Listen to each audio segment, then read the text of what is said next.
बबलू हाथी सुबह सवेरे अकेले वन में टहलने के लिए निकला। वह अपनी ही धुन में चला जा रहा था। लगता था उसके दिमाग में कोई उलझन है जिसे वह सुलझाने की कोशिश कर रहा था। सड़क पर आगे बढ़ते ही उसके सामने चीकू खरगोश भागा। बबलू का पैर उसके ऊपर पड़ने ही वाला था कि चीकू जोर से चिल्लाया।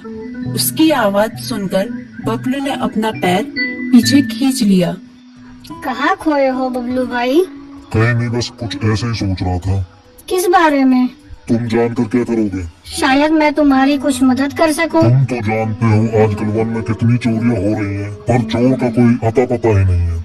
इस बात को लेकर वन के सारे प्राणी चिंतित थे। वे वहाँ खुद को सुरक्षित महसूस नहीं कर रहे थे। अरे चीकू भाई, हम मजबूर हैं। हम चोर को पकड़ ही नहीं पा रहे हैं। वह बहुत चालाक है और अपने काम को बड़ी कुशलता से अंजाम दे रहा है। कहीं कोई सबूत ही नहीं छोड़ रहा। हमारे राजा इस बात को लेकर बहुत चिंतित हैं। यही कारण है कि हम सब इस बारे में सोच रहे हैं। अब तुम मेरी इसमें क्या मदद कर सकते हो? मैं कुछ सोचता हूँ, हो सकता है मुझे कोई उपाय सूझ जाए। प्रयास करने में कोई हर्ज तो नहीं है। तुम ठीक कहते हो चीकू, लेकिन वन के गुप्तचर भी अभी तक इसका कोई हल नहीं निकाल सके। इतना कहकर वे चुप हो गए। बबलू की बातों ने चीकू को सोचने के लिए मजबूर कर दिया। चीकू को उदास देखकर बबलू बोला, तुम अपना मन छोटा मत करो। मुझे अच्छा लगा कि तुमने मेरी परेशानी को समझा। कभी मैं भी इस वन के लिए गुप्तचर का काम करता था। एक बार मेरी टांग टूट जाने से मेरे अंदर फुर्ती नहीं रही। तब से मैंने यह काम छोड़ दिया। चीकू, तुम चाहो तो यह काम दोबारा कर सकते हो। वन के प्राणी ज्यादातर दिन में भोजन की तलाश करते हैं, वे रात को आराम करते हैं। तुम दिन रात दोनों में ही भोजन की तलाश में निकल सकते हो सकता है रात को तुम्हें कुछ ऐसी बातों का पता चल जाए जो हमारे काम की हो। हाँ बबलू, तुम ठीक कहते हो। मैं आज रात को वन में घूमकर इस बात का पता करने की कोशिश करता हूँ। थोड़ी देर बातें करके चीकू अपनी बिल की ओर बढ़ गया और बबलू अपने रास्ते चला गया। चीकू के दिमाग में अभी तक बबलू की कही बातें घूम रही थी। उसे समझ नहीं आ रहा था वह बबलू की मदद कैसे करे। दिन भर वह उसी उधेड़-बुन में लगा रहा। शाम होते ही चीकू कुछ सोचने लगा और वह चुपचाप बिल से बाहर निकल आया। चीकू की पत्नी ने देखा तो बोली, इस समय कहाँ जा रहे हो? बाहर खतरा है। खतरा तो सुबह भी रहता है, लेकिन खतरों से डर कर हम भूखे तो नहीं मर सकते। मैं बाहर घूम कर आता हूँ। इतना कहकर चीकू रात को बिल से बाहर निकल आया। कुछ दूर जाकर उसकी नजर बंकू उल्लू पर पड़ी, जो कुछ ही दूरी पर था।